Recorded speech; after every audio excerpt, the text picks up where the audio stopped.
Hey, this is my response to Dan in Canada, his thread that he put out about a week ago. The first question you had, Dan, was will you buy different pressings of the same record? So far, the short answer is yes. I mean, I would do it. I haven't really purposely done it yet. I've gotten a few duplicates in my collection, but those have happened by accident, pretty much. If I'd gotten them from somebody else, or I may have a couple that I've gotten improvements just purely from a quality perspective.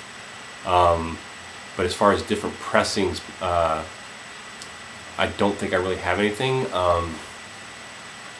But I could be interested in something like if there was a release that I really liked, it might be kind of fun to have foreign issues, you know, like a Japanese pressing or somewhere in Europe or something. Or if maybe at a later time I had originally gotten something, then I saw that there was sort of an interesting repressing that had, maybe it's a colored vinyl or has some sort of extra stuff involved in it. I might do it that way, but so far I haven't done it. Number two, choose your, well, so I think it was top 5 or just 5 most depressing albums. This might be a slight twist on what you were looking for, because what intrigued me about the question is that I actually enjoy a lot of somber music. So I think it's just sort of a slight difference in how I would categorize it. I would probably not call it depressing music. I would call it melancholy or somber music. So maybe it's not really what you're going for. I guess to a lot of people that it would come across as depressing, but in an odd way, a lot of times I find music that's super mellow and melancholy, I find a lot of times is uplifting to me. I don't know what it is exactly. It's not something like, oh, I could be worse, because that person that's singing the song is in worse shape than I am. It's not like that. I just think that there's something about the emotion of it that I really connect with. So anyway, long story short, I've got a few here in my collection. Like I said, it's a genre well, not a genre, but it's a style of music that I like. And so let's start here. Just grab what I have here. There's one. It's just it's Mark Eitzel. This is 60 Watt Silver Lining. It's the only thing I have by him. He was also a singer in the American Music Club, which I have. American Music Club. I have a compilation here on CD.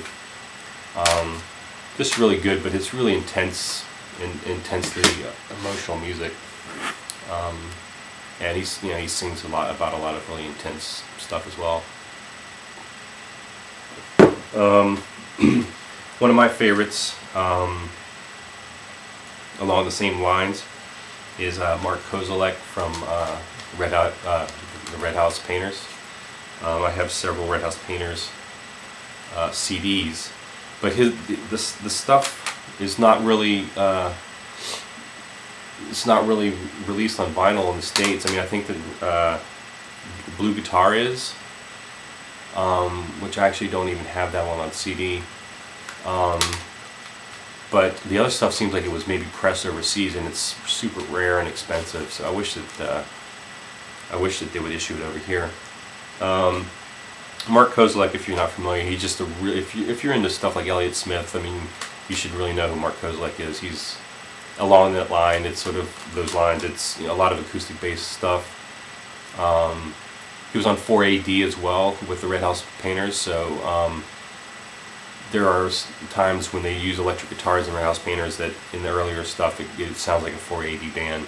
In that it has that real atmospheric and even kind of shoegaze kind of ethereal feel to the arrangements. But a lot of times Mark Kozelek is just fantastic just by himself with an acoustic guitar.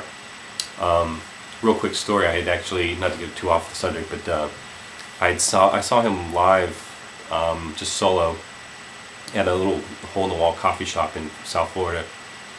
And I was always so cynical about people's views on music in South Florida, and they really lived up to it. That show, it was just one of these kind of places that people kind of hung out at. So not everybody was at the coffee shop was there for the show. So and he plays, you know, if you're familiar with the music, you know, when he plays just him and the guitar, it's pretty quiet music.